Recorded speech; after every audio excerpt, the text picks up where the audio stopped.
안녕하세요. 소중한 조선이에서 소중한을 맡고 있는 소중한이라고 합니다. 네, 저도 소개를 해볼게요. 소중한 조선이에서 조선이를 맡고 있는 조선이입니다. 네, 지난 영상 다 잘 보셨죠? 오늘 주제는 국회 권력이 된 조선맨입니다. 그러니까 국회의원이 된 조선일보 출신 기자들 저희가 싹 훑어볼 거고, 앞선 영상들과 조금 겹칠 수는 있는데 오늘 철저히 국회 입법 권력 중심으로 재헌국회 때부터 싹 다 훑어보려고 하는데, 오늘 마지막에 좀 재밌는 이야기도 좀 할 거니까 끝까지 영상 봐주시면 될 것 같습니다.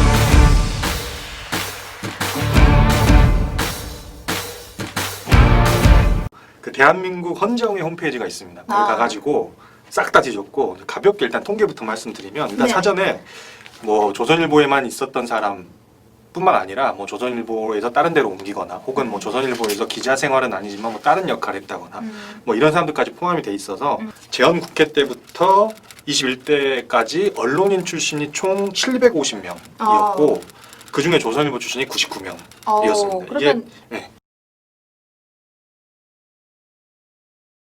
이게 7명 중에 1명은 조선일보 사람이다. 이게 뭐 예전으로 갈수록 조금 통계 그 수치만 보는 건 조금 의미는 없고, 그래서 한 명 한 명 좀 짚어봐야. 네, 그러면 재헌국회 때 이야기 먼저 한번 해주시면. 우선 재헌국회 때 조선일보 출신이 11명이더라고요. 그러니까 역대 가장 많은 수치.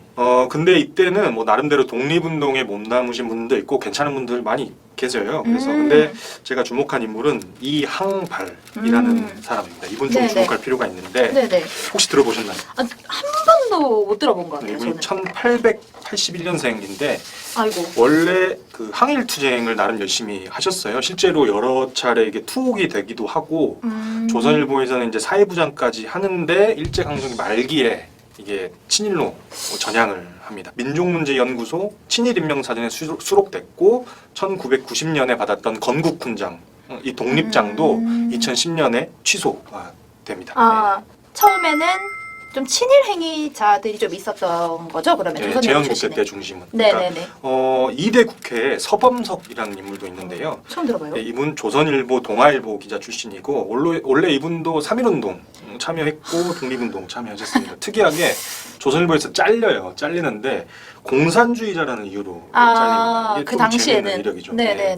이후에 그 만몽일보에서 조선인 징병제 요망운동 이런 거 하고요.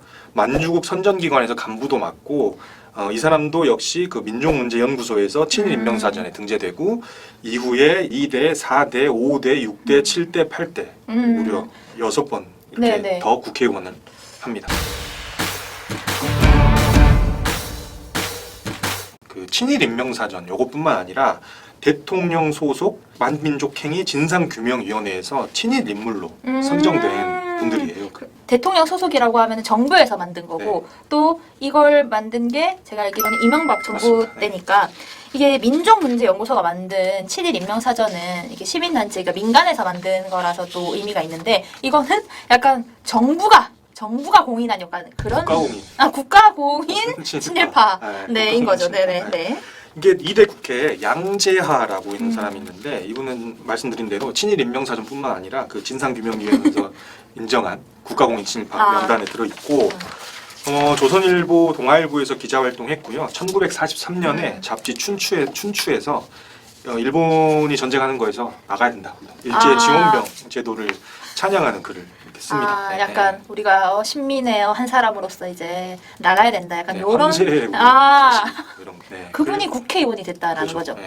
그리고 4대 국회에는 우리가 좀 잘 아는 시인 주요한 시인도 원래는 이제 임시정부에 소속돼서 뭐 독립신문도 만들고 이랬었는데 나중에 변절하죠. 그래가지고 이분은 동아일보, 조선일보에서 편집국장 논설위원까지 지내고 1937년 이후부터 적극적으로 친일 일제에 협력하는. 그럼 지금까지는 계속해서 일제에 부역했던 사람, 국가공인 친일파 이런 분들 중심으로 말씀해 주셨는데 제가 보다 보면은 늘 요 정권에 부역하는 조선일보 출신들이 있단 말이죠. 2대 국회에 김동성이라는 인물이 있습니다. 이분 동아일보 창간에 참여했는데 이후에 조선일보 편집국장까지 한 인물인데, 그러니까 이승만 정권에서 초대 공보처장하고요. 2대 국회의원에 당선돼서 자유당 창당에 참여합니다. 그리고 박정희 정권까지 가서 민주공화당 중앙상임위원 역임하고, 특이하게 딸이 10대 국회의원에 당선이 돼요. 이런 사실 처음 알았네. 이 사람 딸이 유신정우회 소속으로 네네. 실제로 이제 조선일보 출신들이 저번에 이제 방송에도 했지만 유신정우회 소속으로 꽤 많이 진출을 합니다. 네네. 네. 그러니까 조선일보 출신 유신정우회 소속 국회의원이 몇 명이냐라고 저희가 또 세봤는데 이게 9대 10대 국회가 이제 유신정우회가 있었던 때거든요. 근데 조선일보 출신 유신정우회 소속 국회의원이 총 7명입니다. 꽤 많죠. 네네, 그래서 그럼요. 우리 우선 논설위원 편집국장 출신인 윤주영 있고요. 아. 그리고 역시 편집국장 출신인 이종식 네네. 이분 있는데 이분 유신정우회 소속으로 2번 국회의원입니다. 거절도 안 하고. 지금 그 방일령 문화재단 이사하고 있습니다. 네. 정치부장 했던 선우연 네네, 아이고. 이분은 대통령 공보비서관에 있다가 유신정우회 국회의원 하는데 정치부 차장도 했다가 서울신문 옮겨서 편집국장까지 한 또 이자은이라는 인물도 있어요. 너무 많아요, 너무 많아. 이분도 유신정우회로 국회의원 됐다가 이후에 민정당, 민자당 거치면서 5번이나 국회의원을 합니다. 일단은 첫 번째로 느껴지는 게 너무 많고 사람이 참 유신정우회라고 하면은 그 거절도 한번 할 수 있었을 텐데 네. 거절하지 않고 넙죽넙죽 받아는 사람이 너무 많고. 우리 같으면 좀 생각 좀 해볼게요. 그럼요. 집에 가서 딴 생각하더라고. 저희가 김영수 네, 김영수. 이분은 동아일보, 조선일보, 서울신문, MBC를 거쳐가지고 보도국장까지 하는데 네네. 이분 역시 유신정우회 국회의원 하고 이후에 MBC 사장까지 하는데 김영수 이분 좀 익숙하지 않은가요? 지금? 네네. 제가 뭔가 한번 얘기도 했었고, 네. 이분 노태우 정권에서 네네. 그 낙하산 사장이라는 별칭이 붙어가지고 네네네. 역대 MBC 사장 중에 최고로 단명한 사람이에요. 그리고 일찍 지금 그 나가 떨어졌다. 네. 가로세로 연구소 네. 소속의 김세희님의 아버지. 네. 살만한데, 점점점. 네네. 그러면 이분은 기자하다가, 유신정우회 국회의원 하다가, MBC 사장 하다가 약간 요런 그런 절차를 아주 카멜레온 같은 분이시라는 거죠. 김윤환 이번 10대 총선에서 유신정우회 소속으로 처음 국회에 들어가는데 이분 주목해야 됩니다. 이분, 네. 김윤환 네. 기억하기. 네네, 좋습니다. 조선일보 편집국장 대리 출신인데 이분이 유신정우회 소속 포함해가지고 10대, 11대, 13대, 14대, 15대 국회의원 하고요. 지금 요거 조금 이제 기억해 두셔야 됩니다. 네네. 이분 정당 각각 단 정당이 유신정우회, 민정당, 민자당, 신한국당 이렇습니다. 호호. 예. 호호, 뭔가 이어지는 기분이 들어요. 네. 네네. 그리고 저희가 김윤환 이분과 묶어서 봐야 될 인물이 김용태, 최병렬 이 두 사람인데 이분도 네. 좀 기억하세요. 네, 보면은 일단 그 김용태 이분 조선일보 편집국장 출신이에요. 김용태 이분이 11, 12, 13, 14대에서 국회의원 하는데 네. 또 저희가 짚고 갑니다. 네. 민자당으로 이렇게 국회의원 합니다.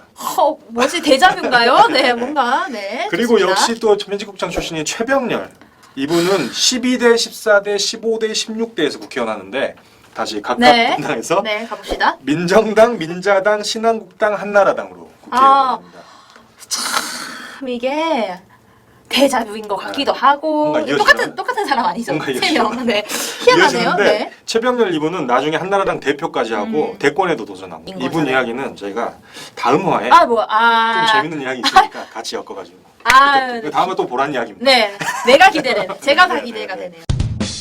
김윤환, 김용태, 최병렬 이 네네. 세 사람을 묶어서 봐야 되는데 이분들이 김영삼 정부에서도 요직에 들어가요. 1994년에서 1995년으로 넘어갈 때 김영삼 당시 대통령이 새 내각을 발표하는데 이때 김윤환 정무 1장관, 김용태 내무부 장관, 최병렬 서울시장으로 국무위원이 됩니다. 그러니까 이게 지금 이분들이 맨 처음에 유신정우회로 했어. 물론 유신정우회 다음에 민정당으로도 또 하고. 아무튼 막 이것저것 다 해외에서 냠냠 했는데 냠냠 했는데 지금 말씀해 주신 거는 김영삼 정부면은 사실은 완전 최근이잖아요. 요 최근까지도 지금 정부에서 이런 요직 꽤 있었다고 봐야 되는 거죠. 그러니까 이게 그 세 분이랑 같이 봐야 될 사람이 국회의원은 하진 못했는데 이 주돈식 문체부 장관까지 포함해서 네. 그러니까 4명이 내각 발표했는데 국무위원이 동시에 되는 거예요. 근데 국무위원이기도 한데 사실 살펴보면은 지금 저희가 계속 정치를 하는 조선일보 출신을 얘기하고 있으니까 그 4명도 다 조선일보 조선일보 출신이었죠. 출신이 국무위원으로 4명이 동시에 너무 많은데? 그러니까 너무 힘 좀 쓰는 거지. 이때 진짜. 얼마나 힘썼는지 조금 알 수 있는 게 네네. 강우영이 나중에 회고록에서 이때를 위상을 성취할 수 있었다.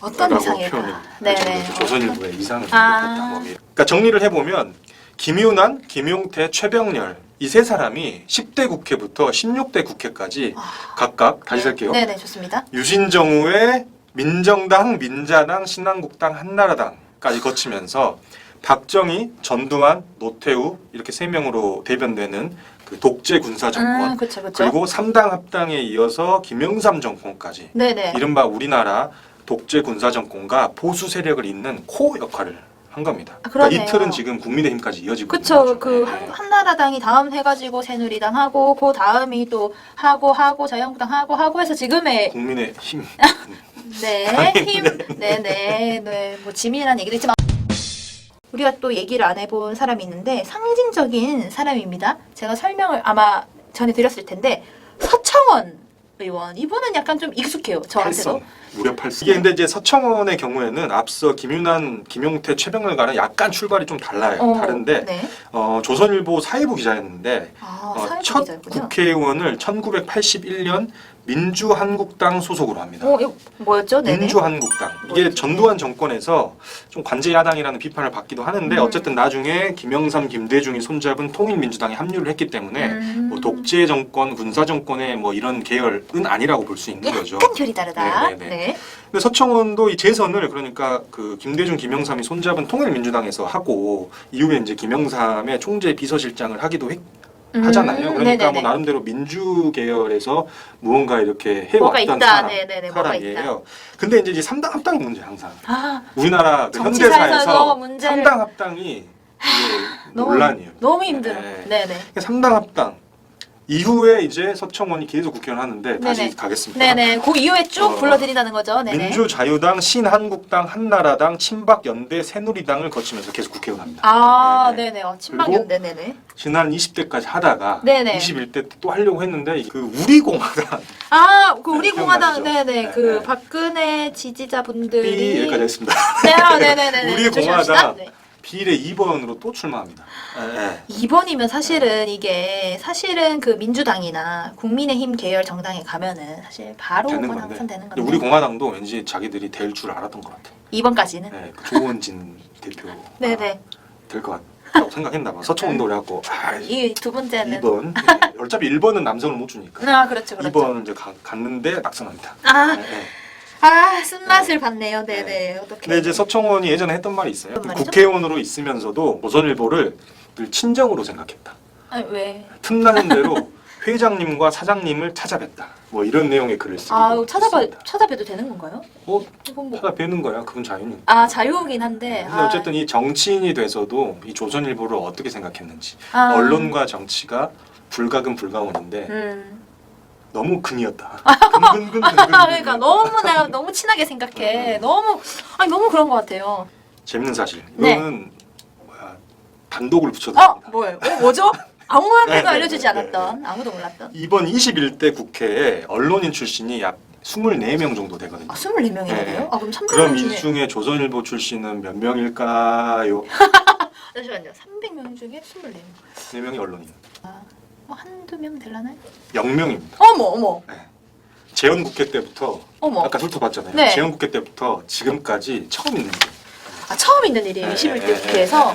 지금은 없는. 없는 거네요? 네. 그러니까 우리가 지금 여러분 지금 이거 보고 계시잖아요. 여러분이 지금 이 보고 계시는 그 순간이 대한민국 역사상 조선일보 출신 국회의원이 없는 세상에 지금 발 딛고 살고 계십니다. 이거 뭐 나름대로 좋다고 해야 될지. 역사적입니다. 네, 역사적이다. 네. 김대중 노무현 정부에서 조금 주춤했던 조선일보였는데 이명박 정부에서 다시 그 최구식, 진성호, 김효재 등 이렇게 국회의원 배출하면서 네네. 다시 상승세 탑니다. 타고 네네. 그러다가 박근혜 정부에서 또 바닥을 좀 치는데 20대 국회에서 그러니까 서청원과 강효상이 네. 마지막 불꽃이었다. 그런데 네. 그리고 21대에서는 전멸한 거고.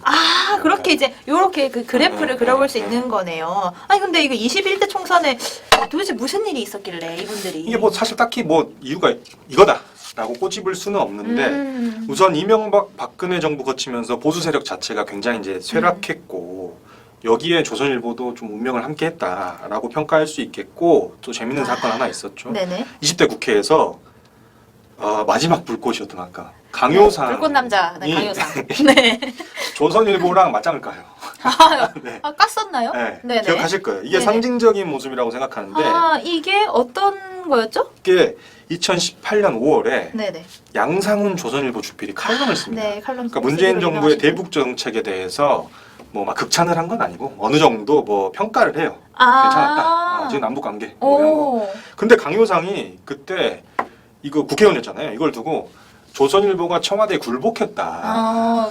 이렇게 이야기를 하면서 비난을 하거든요. 그런 언론의 그런 그 평가에 대해서 네, 굴복한 네, 거다. 네. 그럼 어떻게 평가를 했길래 네? 근데 이제 이게 강효상을 마지막으로 어쨌든 이게 21대 국회는 네. 처음 조선일보 출신이 없는 국회의원으로 기록이 되고 네네. 오늘 저희가 재헌국회 때부터 쑥 훑으면서 이제 느끼셨겠지만 시대도 변하고 국회도 변하고 조선일보도 변하고 있다.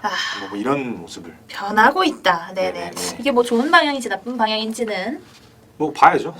네, 일단 봐야 돼. 네. 봐야죠. 그 봐야죠. 변화가 무엇인지를 상징적으로 보여주는 거를 저희가 또 다음화해요. 아이고. 아이고, 네. 좀 몰랐어요. 와, 네. 이런 네. 일이야. 그렇군요. 그러면 다음 화를 꼭 봐야 되겠네요. 네네. 그 힌트를 드리면 네. 지금 국회에서 조선일보 출신들이 활약을 못 하고 있잖아요. 그렇죠. 바로 지금 활약하고 있는 곳이 유튜브입니다.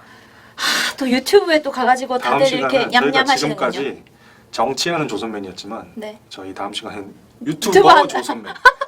좋습니다. 그러면 저희가 다음 시간에 네. 뵙는 걸로 하겠습니다. 네, 저는 좋습니다. 그 소중한 조선이에서 소중한을 맡고 있는 오마이뉴스 소중한 기자입니다. 네. 네, 저는 소중한 조선이에서 조선이를 맡고 있는 민주언론 시민연합의 활동가 조선이었습니다. 네, 감사합니다, 여러분. 바이바이. 뭐죠? 이건 뭐죠?